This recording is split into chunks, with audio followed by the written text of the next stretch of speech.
اب یہاں دیکھیے اللہ تبارک و تعالیٰ نے سرگوشی کرنے سے منع کیا.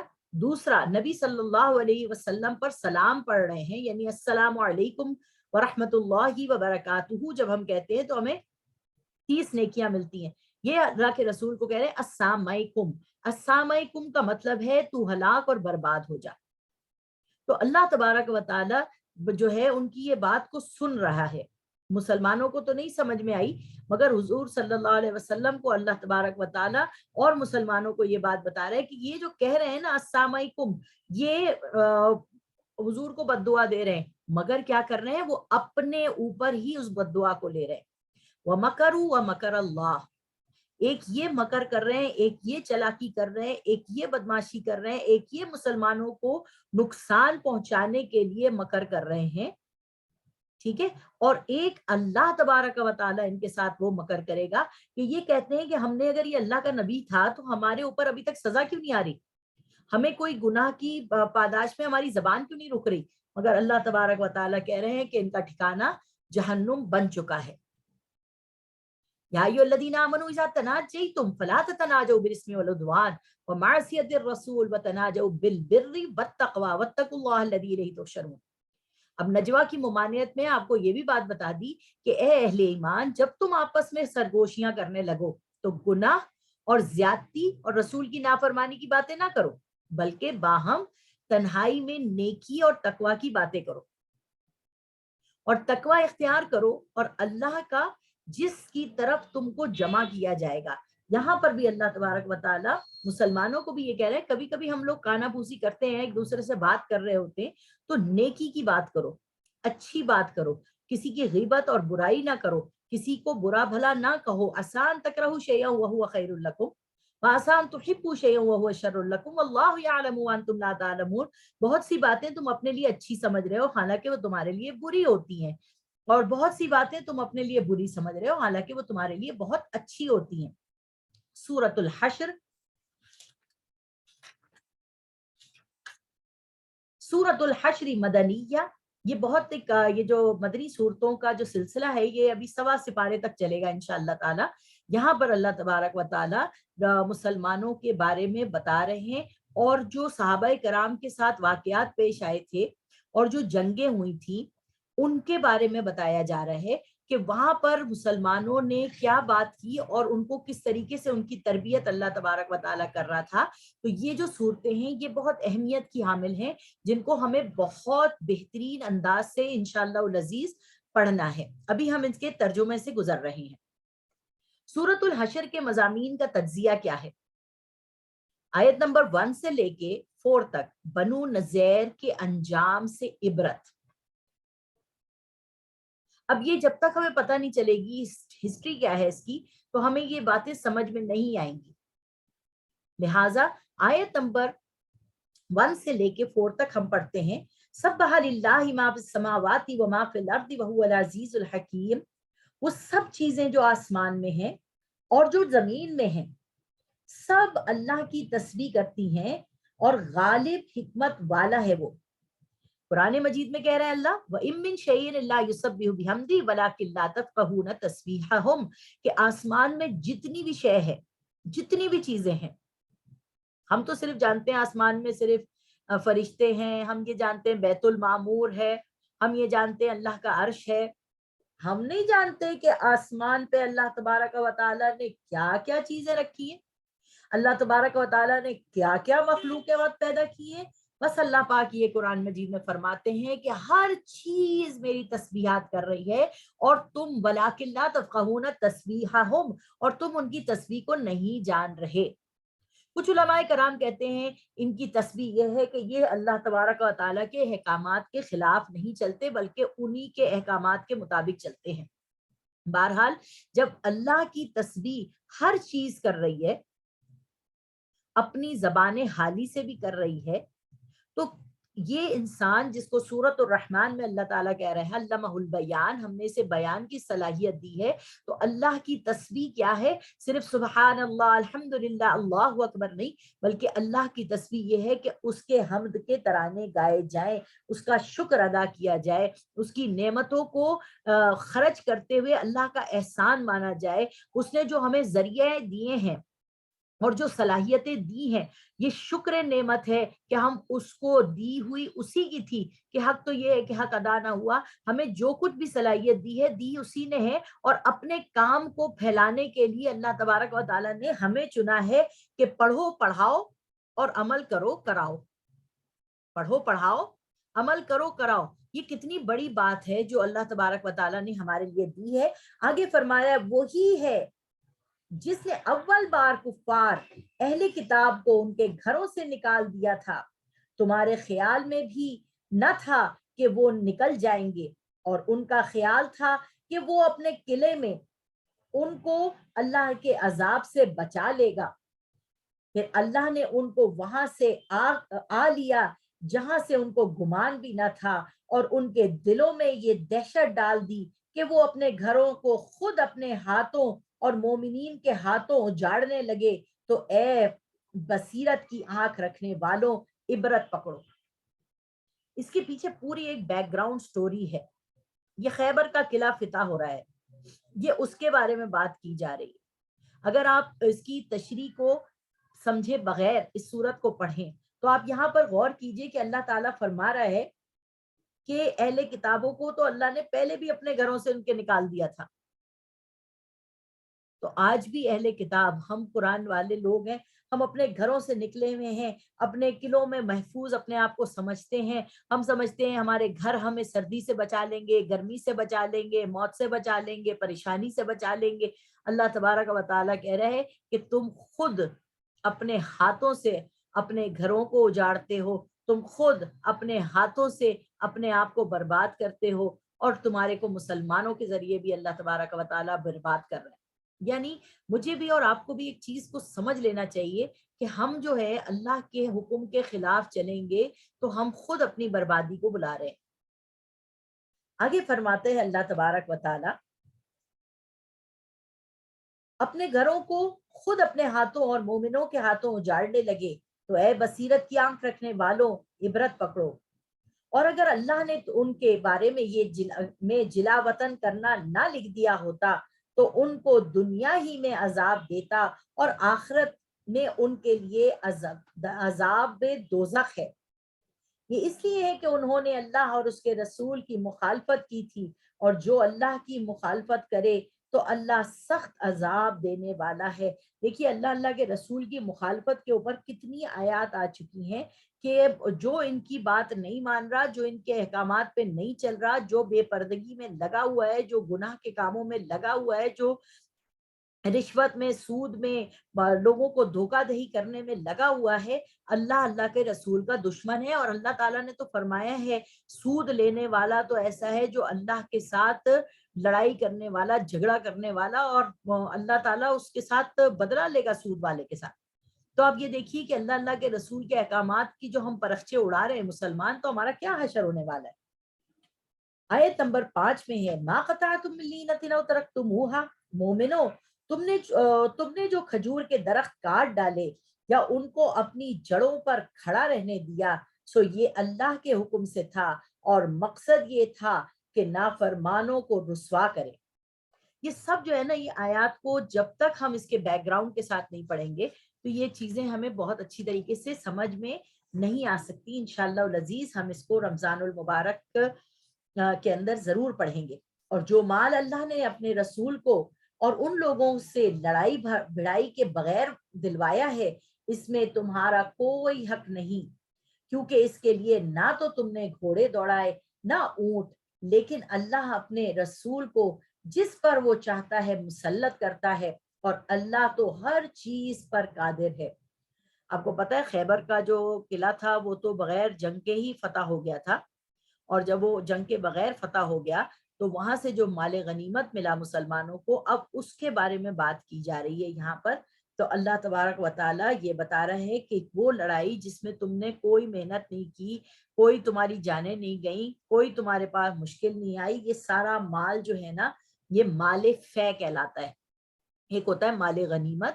مال غنیمت یہ ہوتا ہے کہ جو لڑنے کے بعد آپ وہ لوگ کافر لوگ اپنا سامان چھوڑ کے چلے جاتے ہیں میدان میں، یا ان کے اوپر جو جسم پہ کپڑے ہوتے ہیں یا ان کی زرہ وغیرہ ہوتی ہیں وہ مسلمانوں کے قبضے میں آ جاتی ہیں اور پھر وہ اس کو یوز کرتے ہیں، اسے مال غنیمت کہا جاتا ہے۔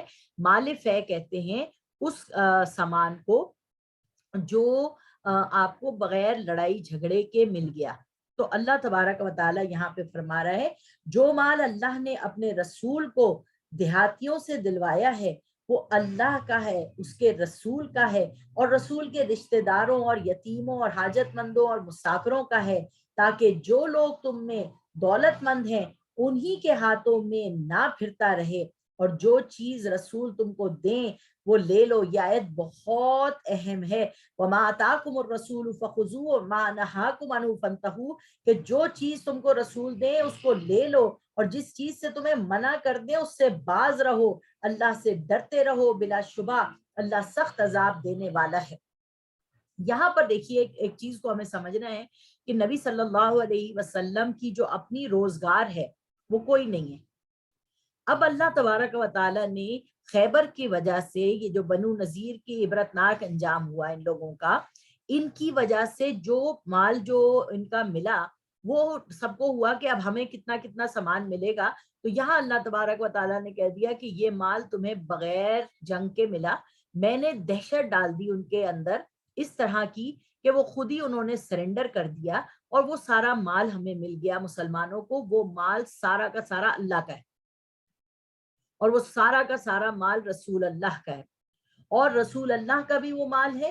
اور پھر حضور کا بھی دل چاہتا تھا نا وہ صدقہ کریں، خیرات دیں، یتیموں کو دیں، مسکینوں کو دیں، حاجت مندوں کو دیں، تو حضور کے پاس سے کہاں سے آتا مال؟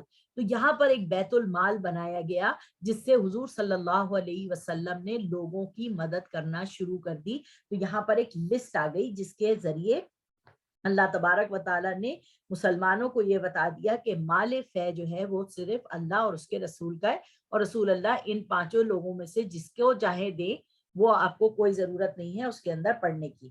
اور غریب وطن چھوڑنے والوں کا حق ہے جو اپنے گھروں اور مالوں سے جدا کر دیے گئے، وہ اللہ کے فضل اور اس کی رضا کے طالب ہیں اور اللہ اور اس کے رسول کے مددگار رہے ہیں، اور یہی لوگ سچے ایماندار ہیں۔ یہاں پر اللہ تبارک و تعالیٰ نے اور ایک بات بتا دی، للفقراء المہاجرین، یعنی یہ مال جو ہے وہ آپ کے رشتہ دار، یتیم، اور نمبر 3 مساکین، نمبر 4 وابن السبیل، جو لوگ تم میں یعنی حاجت مند لوگ ہیں ان کو ملے گا، اور ان کو ملے گا جن لوگوں نے ہجرت کی۔ حضور صلی اللہ علیہ وسلم کے ساتھ جب صحابہ کرام نے ہجرت کی تو اپنی زمینیں، جائیدادیں، اپنی اولادیں جو کافر ہو گئی تھی رہی تھی، ان سب کو وہ سب چھوڑ چھاڑ کے یہاں آئے تھے، اور جب وہ مہاجرین آئے تو انصار لوگوں نے ان کو اپنے گھروں میں پناہ دی۔ تو یہاں پر اللہ تبارک و تعالیٰ جو ہے وہ فرما رہا ہے کہ ان مہاجرین کو دیا جائے گا ان کی ویلفیئر کے لیے، تاکہ یہ لوگ اپنے پیروں پہ کھڑے ہو جائیں۔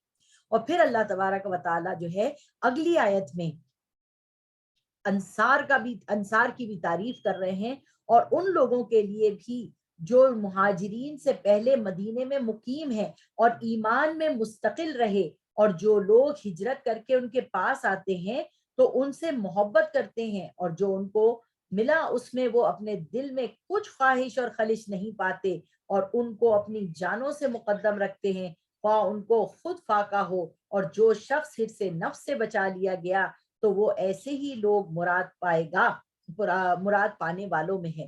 اب یہاں پر بھی یہ بات بتا دی گئی کہ مہاجرین کو حضور صلی اللہ علیہ وسلم ویلفیئر سے دیں گے تاکہ وہ اپنے پیروں پہ کھڑے ہو جائیں۔ اور پھر اگلی آیت میں اللہ تعالیٰ تعریف کر رہا ہے کہ جو انصار تھے صحابہ، وہ جب مہاجرین آئے تو انہوں نے سب نے اپنے اپنے گھروں میں ایک ایک مہاجرین کو رکھ لیا، اور ان کا کھانا پینا سب کچھ کر دیا، یہاں تک کہ جس کے پاس 4 بیویاں تھیں اس نے کہا میری 4 بیویوں میں سے جو تمہیں چاہیے میں اس کو طلاق دے دیتا ہوں، تم اس سے شادی کر لو۔ سمجھ میں آئی؟ تمہارے پاس کھانے کو نہیں ہے تو تم یہ کر لو، تمہارے پاس پینے کو نہیں ہے تو تم اس طرح کر لو۔ تو بہت سے صحابہ کرام جو ہیں وہ انصار صحابہ کے پاس تھے، اور بہت سے نے کہا کہ ہمیں آپ جو ہے وہ کچھ خرچہ دیں تاکہ ہم جو ہے وہ آپ کا بزنس جو ہے وہ جنریٹ کرتے ہیں، کیونکہ ہم ہاتھ پہ ہاتھ رکھ کے بیٹھنا نہیں چاہتے. تو کوئی نئے شہر میں آتا ہے مہاجر بن کے اور وہاں کے لوگ جو ہیں ان کو نوکریاں دیں، ان کو فیسیلیٹیٹ کریں، تو انصار صحابہ جو ہیں ان کی جو پرسنالٹی ہے وہ نرم دل کے لوگ ہیں. مکے والوں کے دل جو ہے نا وہ ذرا ٹف قسم کے ہیں. اگر آپ حج کرنے عمرہ کرنے جائیں گی تو آپ دیکھیں گی کہ مکے کی جو انوائرمنٹ ہے وہ بالکل ٹوٹلی ڈفرینٹ ہے، مدینے کی جو انوائرمنٹ ہے وہ ٹوٹلی ڈفرینٹ ہے. تو یہی پرسنالٹی ہے مکی صورتوں کی اور مدنی صورتوں کی، جس کی وجہ سے ہمیں ان کو طریقے سے پڑھنا ہوتا ہے. اور یہاں پر اللہ تعالیٰ یہ بہت اہم آیت ہے کہ وَمَن يُوقَ شُحَّ نَفْسِهِ فَأُولَٰئِكَ هُمُ الْمُفْلِحُونَ. جو شخص حرص نفس سے بچا لیا گیا، یعنی اپنی لالچ سے بچا لیا گیا، اللہ تبارک و تعالیٰ فرما رہے ہیں ایسے لوگ مراد پانے والے ہیں. فَأُولَٰئِكَ هُمُ الْمُفْلِحُونَ. ہم نے کیا پڑھا تھا 18ویں سپارے میں؟ قد افلح المؤمنون. فلاح پا گئے، کامیابی پا گئے وہ مومن جنہوں نے اللہ تبارک و تعالیٰ کو صحیح طور پہ سمجھا. والذین جاؤوا من بعدهم یقولون ربنا اغفر لنا ولاخواننا الذین سبقونا بالایمان ولا تجعل في قلوبنا غلا للذین آمنوا ربنا انک رؤوف رحیم. اور ان کے لیے بھی جو ان مہاجرین کے بعد آئے اور دعا کرتے ہیں کہ اے ہمارے پروردگار ہم کو معاف فرما، اور ہمارے بھائیوں کو جو ہم سے پہلے ایمان لائے، اور مومنین کی طرف سے ہمارے دلوں میں کینہ نہ پیدا ہونے دے. اے ہمارے پروردگار تو بڑا شفقت کرنے والا، بڑا رحم کرنے والا ہے. یہ آیت نمبر 10، اس کو آپ نے بہت زیادہ پڑھنا ہے. اس آیت کو کیا مطلب ہے اس کا کہ دیکھیے ہمارے گھر میں شادی ہو کے بہو آتی ہے، شروع میں ہمیں بڑی اچھی لگتی ہے. اس کے بعد کیا ہوتا ہے کہ ہم اپنی چیزیں اس سے شیئر کرنے میں ہمیں تھوڑا سا بخل ہونے لگتا ہے. ہم اسے کچھ کھانے کو دے رہے ہوتے ہیں تو ہمارے اندر ذرا دل میں تنگی آ رہی ہوتی ہے کہ ہم کیوں اس کے لیے کریں، یہ کیوں نہیں برچہ کھانے کو صحیح کرتی، یہ کیوں نہیں کھانے کو وہ کرتی، یہ کیوں یہ کر لیتی. یعنی پھر ہم اس کے اندر ہمارا دل تنگ ہونے شروع ہو جاتا ہے، غل آنا شروع ہو جاتا ہے. تو یہاں پر اللہ تبارک و تعالیٰ ہمیں یہ دعا سکھا رہے ہیں، اے ربنا اغفر لنا وَلِإِخْوَانِنَا الَّذِينَ سَبَقُونَا بِالْإِيمَانِ. اے ہمارے پروردگار ہم کو معاف فرما اور ہمارے بھائیوں کو جو ہم سے پہلے ایمان لا چکے. یعنی آپ کا ایمان اتنا مضبوط ہونا چاہیے. رزق اللہ کی طرف سے ہے، ہر انسان اپنا رزق خود لے کے آتا ہے. تو جب ہر انسان اپنا رزق خود آتا ہے تو مہاجرین یہ دعا مانگتے تھے کہ اللہ یہ ہمیں نہیں کھلا رہے، یہ ہمیں کھلا رہی ہیں، یہ ہمیں پلا رہے ہیں. نہیں، اللہ تعالیٰ ہمارے یہ ہمارے رزق کو فراوان اس لیے کیا کیونکہ کیا پتا کس کے نصیب سے ہمیں مل رہا ہے. تو اے پروردگار جو ہم سے پہلے ایمان لائے ہیں اور مومنین کی طرف سے ہمارے دلوں میں کینہ نہیں آنے دینا. غل کہتے ہیں برائی آ جانا دل میں، یعنی یہ سوچنا کہ میں کیوں کروں، میں اس طرح نہیں، بلکہ اللہ تعالیٰ ہمارے دلوں میں غل مت آنے دینا. تو بڑا شفقت کرنے والا، رحم کرنے والا ہے. الم تر الی الذین نافقوا. آیت نمبر 6 سے لے کے 10 میں ہم نے کیا پڑھا ابھی؟ جنگ یا صلح کے نتیجے میں حاصل ہونے والی عرضی کا بندوبست. آیت نمبر 11 سے لے کر 17 تک غزوہ بنو نذیر کے موقع پر منافقین کے رویے پر تبصرہ پڑھیں گے ابھی ہم. کیا تم نے ان منافقین کو نہیں دیکھا جو اپنے کافر بھائیوں سے جو اہل کتاب ہیں کہا کرتے تھے اگر تم نکال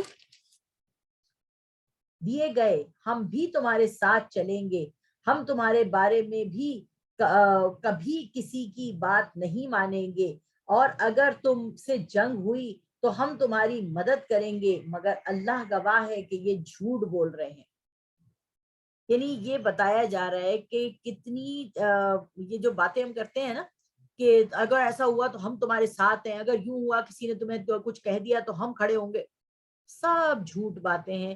یہاں پہ اللہ تبارک و تعالیٰ بتا رہے ہیں منافقین کا طرز عمل یہ ہے کہ ادھر بھی اچھا بنا رہنا چاہتا ہے اور ادھر بھی اچھا بنا رہنا چاہتا ہے. یہ چیز بتائی گئی ہے یہاں. اگر وہ نکالے گئے تو یہ ان کے ساتھ نہیں چلیں گے، اور اگر ان سے جنگ ہوئی تو یہ ان کی مدد نہیں کریں گے. اللہ تعالیٰ دیکھو منافقین کو ایکسپلائٹ کر رہا ہے یہاں پہ. اور اگر ان کی مدد بھی کی تو پیٹ پھیر کر بھاگ جائیں گے، پھر ان کو کسی سے بھی مدد نہیں ملے گی۔ لَأَنْتُمْ أَشَدُّ رَحْمَةً فِي صُدُورِهِمْ مِنَ اللَّهِ، مومنو تمہاری ہیبت ان کے دلوں میں اللہ سے بھی بڑھ کر ہے، کہ اس لیے کہ وہ ایسے لوگ ہیں جو نہیں سمجھتے۔ یعنی اللہ تبارک و تعالیٰ کہہ رہے ہیں مومنوں کی دہشت جو ہے نا وہ ہم نے جو ہے وہ ان کافروں کے دلوں میں بٹھا دی ہے۔ یہ بہت خوبصورت چیز ہے، بہت بڑی بات ہے کہ آپ کی جو ہیبت ہے وہ لوگوں کے اندر دلوں میں ان کے آ جائے۔ جیسے ایک ہوتی ہے محبت والی ہیبت، ٹھیک ہے، محبت والی چیز کہ جب مجھے یاد ہے اور آج تک یہ چیز ہوتی ہے، جب میں گجرات جامعہ جاتی ہوں بڑی باجی جان سے ملنے کے لیے تو اس گلی میں انٹر ہوتے ہی نا میرا دل ایسا تیز تیز دھڑکتا ہے اور میں درود شریف پڑھتے ہوئے اس گھر کے اندر داخل ہوتی ہوں جو جامعہ ہے میرا۔ کیوں؟ کیونکہ وہ ان کی جو ہیبت ہے، ان کی جو ایک اورا ہے، ان کا جو ایک عمل ہے وہ اتنا مضبوط ہے کہ جب ہم اس عمل کی جگہ میں جاتے ہیں، داخل ہوتے ہیں تو ہمارے دلوں میں ہیبت آتی ہے، اللہ تبارک و تعالیٰ کا خوف آتا ہے کہ بھئی ہم اس کے ساتھ کچھ گڑبڑ نہیں کر سکتے۔ تو یہاں پر اللہ تعالیٰ فرما رہے ہیں مومنو تمہاری ہیبت ان کے دلوں میں اللہ سے بڑھ کر ہے، یہ اس لیے کہ وہ ایسے لوگ ہیں جو نہیں سمجھتے۔ یہ سب جمع ہو کر بھی تم سے نہیں لڑیں گے مگر حفاظت والی بستی میں یا دیواروں کی اوٹ میں چھپ کر، ان کے آپس کی لڑائی بھی بڑی سخت ہے۔ تم خیال کرتے ہو کہ اکٹھے ہیں حالانکہ ان کے دل متفرق ہیں، یہ اس لیے ہے کہ یہ لوگ عقل نہیں رکھتے۔ یعنی یہ جو بات بتائی جا رہی ہے نا یہاں دکھا یہ رہے ہیں کہ لوگ جو ہیں یہ کافر لوگ، یہ گناہ گار لوگ، یہ اپنے طرز عمل پہ جمے ہوئے تو ہیں، یہ اپنے آپ کو سمجھتے تو ہیں کچھ، مگر اندر سے یہ کھوکھلے ہوتے ہیں۔ اگر آپ غور سے دیکھیں، ہم جو ڈرامہ دیکھنے کے بہت شوقین ہیں، پکچریں دیکھنے کے بہت شوقین ہیں، آپ دیکھیے کہ جو لوگوں کو اللہ تعالیٰ نے پیسہ دیا ہے، بھرمار دی ہے پیسوں کی، ان کی اولادیں کیا کر رہی ہیں؟ نشے کر رہی ہیں، ان کی اولادیں غلط کاموں میں لگی ہوئی ہیں، ان کی اولادیں پریشانیوں میں لگی ہوئی ہیں۔ کیوں؟ اس لیے کیونکہ ان کو ان نیچرل زندگی گزار رہی ہیں، وہ یہ سمجھ رہی ہیں یہ ہماری آزادی ہے، یہ ہماری خوشی ہے، ہماری شہرت ہے، مگر کیا ہے اندر سے وہ کھوکھلی لکڑیوں کی طرح سے ہیں۔ اسی طریقے سے کافر لوگ بھی جو اپنی شان و شوکت اوپر سے دکھا رہے، اور آپ کو پتہ ہے نا قارون اپنے خزانے کے ساتھ ایک دن نکلا بڑی شان و شوکت سے، کچھ غریب لوگ کھڑے تھے اور انہوں نے کہا کاش ہمارے پاس بھی ایسا پیسہ ہوتا، ہم بھی ایسے مزے کرتے تو کتنا مزہ آتا۔ قرآن مجید کی آیت پڑھ کے بتا رہی ہوں آپ کو۔ اور کیا ہوتا ہے کہ صبح کے ٹائم قارون اس کے خزانے کے ساتھ دفن ہو جاتا ہے۔ جب صبح لوگ اٹھتے ہیں تو وہ دیکھتے ہیں کہ قارون کا پورا محل جو ہے وہ دھس چکا ہے۔ اس وقت ان میں سے ایک آدمی کہتا ہے کہ شکر ہے کہ میرے پاس یہ سب نہیں تھا، ورنہ ہم بھی اسی طرح سے دفن ہو جاتے۔ تو اللہ تبارک و تعالیٰ نے جن کو زیادہ مال دے دیا ہے اور وہ اس کا غلط استعمال کر رہے ہیں، وہ دنیا میں بھی خوار ہوئے میں ہیں۔ ہم انہیں دیکھ کے سمجھ رہے ہیں کہ وہ بڑے خوش ہیں، وہ بروکن ہاؤس کی فیملی کے بچے ہیں جو فلموں میں آ کے اپنے آپ کو دکھا رہے ہیں، وہ بروکن ہاؤس کی بچیاں ہیں اور بچے ہیں، غریب ہیں، غربت کی وجہ سے وہ اپنے آپ کو برہنہ کر رہے ہیں۔ یہ ان کے اندر جو خالی پن ہے جس کو اللہ تبارک و تعالیٰ کہتا ہے ایمان سے اپنے دل کو بھر لو، جب ان کے دلوں میں سے ایمان نکل جائے گا، ماڈرنائز ہو جائیں گے، تو ان کو اللہ تبارک و تعالیٰ ان کا حلیہ اس وقت آپ کے سامنے بیان کر رہا ہے۔ تو دونوں کا انجام یہ ہوا کہ دونوں اچھا ان کا حال ان لوگوں کی طرح ہے جو ان سے کچھ ہی پہلے اپنے کاموں کی سزا کا مزہ چکھ چکے ہیں اور ان کے لیے دردناک عذاب ہے۔ شیطان کی سی مثال ہے کہ وہ انسان سے کہتا ہے کہ تو کافر ہو جا، پھر جب وہ کافر ہو گیا تو کہتا ہے کہ میرا اب تم سے کوئی واسطہ نہیں ہے، میں تو اللہ سے ڈرتا ہوں جو تمام جہانوں کا پروردگار ہے۔ اب یہ دیکھیے کتنی غور طلب آیت ہے کہ انسان شیطان کو گمراہ کر دیتا ہے، اور جب انسان گمراہ ہو جاتا ہے انسان اور وہ شیطان پھر پیچھا چھوڑ کے چلا جاتا ہے منافق کی طرح سے، وہ پیچھا چھوڑ کے چلا جاتا ہے، بھائی مجھے تو اللہ سے ڈر لگتا ہے، میں تو جا رہا ہوں۔ سمجھ میں آ رہی ہے؟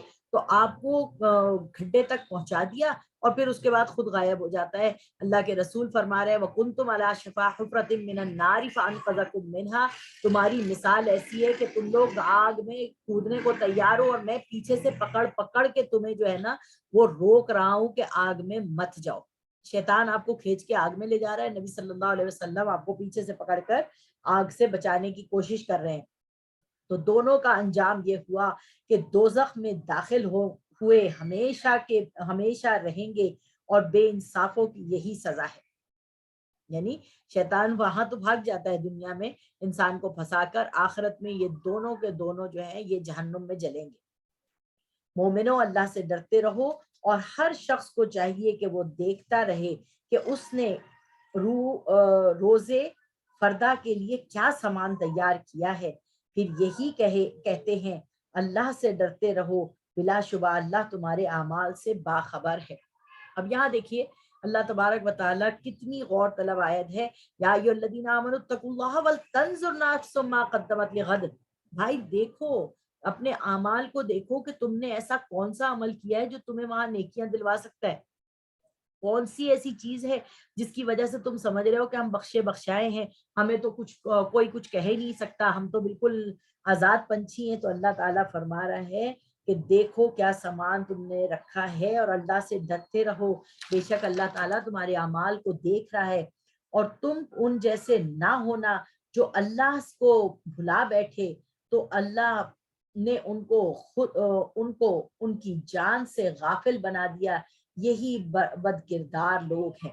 یہ دیکھو اللہ تعالیٰ کہہ رہا ہے جس نے اللہ کو بھلا دیا, اللہ تعالیٰ نے اس کو اس کی اپنی جان بھلا دی. کیا مطلب ہے اس بات کا؟ یعنی آپ جب اللہ کو بھول جاتے ہیں تو پھر آپ آخرت کو بھول جاتے ہیں, پھر آپ حساب کتاب کو بھول جاتے ہیں, پھر آپ جنت کو بھول جاتے ہیں. اور جنت جو ہے وہ اللہ کے دیدار کی چیز ہے, اور آپ کے اندر جو روح ہے وہ تو کل الروح من امر ربی وما اوتیتم من العلم الا قلیلا. جب آپ اپنی روح کو ہی نہیں پہچان رہے, آپ انا للہ و انا الیہ راجعون کو ہی نہیں سمجھ رہے, تو پھر جب آپ نے اپنی روح کو ہی بھلا دیا, آپ نے اس جسم کی مرضی کو چلایا, نفس کی خواہشات کے پیچھے رہے, اور آپ نے اپنے آپ کو بھلا دیا کہ میری جان جو ہے, یہ میری روح جو ہے, یہ اللہ کو اکاؤنٹیبل ہوگی اور مجھے پھر سزا اور جزا کا پتہ چلے گا. تو اللہ کہہ رہا ہے تم نے مجھے بھلا دیا, میں نے تمہیں بھلا دیا, تم نے اپنے آپ کو ہی بھلا دیا. گو کہ تم لگے ہوئے ہو اپنی باڈی میں, لگے ہوئے ہو اپنے صحت میں, لگے ہوئے ہو اپنے کاموں میں, لگے ہوئے ہو اپنی خوشیوں میں, لگے ہوئے ہو, مگر تمہیں آخرت بھولی ہوئی ہے. دوزخی اور جنتی دونوں برابر نہیں ہیں. جنتی تو کامیاب لوگ ہیں. لو انزلنا هذا القرآن على جبل لرأيته خاشعا متصدعا من خشية الله وتلك الأمثال نضربها للناس لعلهم يتفكرون. ایمان کے زبانی دعوے داروں کو نصیحت کی جا رہی ہے. جو لوگ زبانی کہتے رہتے ہیں نا ہم تو اللہ پہ ایمان لے آئے, ہم اللہ پہ ایمان لے آئے, اللہ تعالیٰ کہہ رہے ہیں کہ اگر ہم قرآن کسی پہاڑ پر نازل کرتے تو تم دیکھتے کہ وہ اللہ کے خوف سے دب جاتا ہے اور پھٹ جاتا ہے, اور ہم یہ باتیں لوگوں کے لیے بیان کرتے ہیں کہ وہ غور کریں. یہ آیت جو ہے سورۃ الحشر کی آخری 3 آیتیں, ان کے بارے میں فضیلت یہ آتی ہے کہ اگر آپ فجر کی نماز کے بعد اعوذ باللہ السمیع العلیم من الشیطان الرجیم پڑھ کر یہ آیات کو پڑھ لیں. هو اللہ الذی لا الہ الا هو عالم الغیب والشہادۃ هو الرحمن الرحیم. هو اللہ الذی لا الہ الا هو الملک القدوس السلام المؤمن المہیمن العزیز الجبار المتکبر سبحان اللہ عما یشرکون. واللہ الخالق البارئ المصور له الاسماء الحسنى یسبح له ما في السماوات والارض وهو العزیز الحکیم. اگر آپ یہ نام جو ہیں 14 نام ایک ساتھ اللہ تبارک و تعالیٰ کے یہاں پہ اس صورت میں آئے ہیں, اگر آپ ان کو پڑھ لیں گے تو 70,000 فرشتے آپ کے لیے جو ہے وہ فجر سے لے کر مغرب تک آ جائیں گے, آپ کے لیے دعائے خیر کریں گے, آپ کی حفاظت کے فرشتے ہوں گے. اگر آپ اسی آیت کو مغرب کے بعد پڑھیں گی تو فرشتوں کی چینجنگ کے ٹائم پہ 70,000 فرشتے آئیں گے آپ کے پاس, اور آپ کو جو ہے وہ حفاظت کریں گے آپ کی مغرب سے لے کر فجر تک. تو یہ آیات بہت اہم ہیں, بہت خوبصورت ہیں, اس کی بہت اچھی ایکسپلینیشن ہے. جو انشاءاللہ العزیز ہم ضرور کریں گے۔ وہی اللہ ہے جس کے سوا کوئی معبود نہیں ہے، وہ پوشیدہ اور ظاہر کا جاننے والا ہے، وہ بڑا مہربان نہایت رحم کرنے والا ہے۔ وہ اللہ ہے جس کے سوا کوئی عبادت کے لائق نہیں، وہ حقیقی بادشاہ ہے، پاک ہے، سلامتی دیتا ہے، امن دیتا ہے، نگہبان ہے، وہی زبردست ہے، درست کرنے والا ہے، بڑائی والا ہے۔ اللہ پاک ہے لوگوں کے شرک سے، وہ اللہ ہے پیدا کرتا ہے، پھر ایجاد کرتا ہے، پھر صورتیں بناتا ہے، اس کے اچھے اچھے نام ہیں، سب اس کی پاکی بیان کرتے ہیں، جو بھی آسمانوں اور زمین میں ہے، اور وہی زبردست ہے اور حکمت والا ہے۔ سورۃ الحشر مکمل ہوئی۔ وآخر دعوانا ان الحمد للہ رب العالمین۔